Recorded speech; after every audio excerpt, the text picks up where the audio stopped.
nga apostol sa mga taga-Efeso.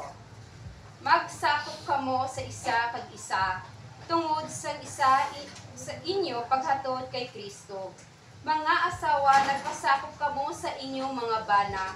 Subong nga sa Ginoo kay ang bana may awtoridad sa inyong asawa. Subong nga si Kristo may awtoridad sa iglesia kag si Kristo mismo ang manluwas sang iglesia nga iya lawas. Gani ang mga asawa dapat magsakop sang ila mga kaugalingon sing buko sa ila mga bana. Subong ang iglesia nagsakop kay Kristo. Mga bana, higugmaan ninyo ang inyong mga asawa. Subong nga si Kristo naghigugma sa iglesia kag nakaagap sa iya kabuhi. Tungod sa iya, ginhimo niya ini sa paghalad sa iglesia sa Dios.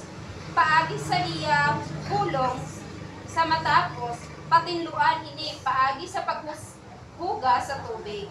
Agod ang iya mapaatubang sa iya kaugalingon, ang iglesia matahong putli kag wala sing kasawayan, wala sing dagta, ukon-ukot, ukon iban pa, matahong nga kaugalingon. Ang mga bana dapat gid mahigugma sa ila mga asawa, subong sa ila paghigugma sa ila kaugalingon. Nga mga lawas, ang nagahigugma sa iya asawa, nagahigugma sa iya kaugalingon.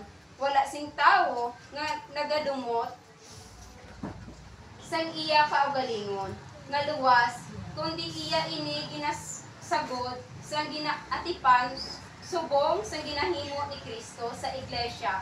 Kay kita nabahin sang iya lawas, ang kasulatan nagasiling sa sini nga kabangdanan nga lalaki magabiya sa iya amay katuloy kag magahiposa sa iya asawa.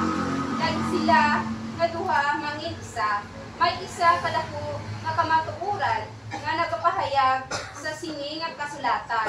Kag sa akon paghangop hangod kay Kristo nga iglesia ang pulong sa Dios. Salamat sa Diyos. Hallelujah.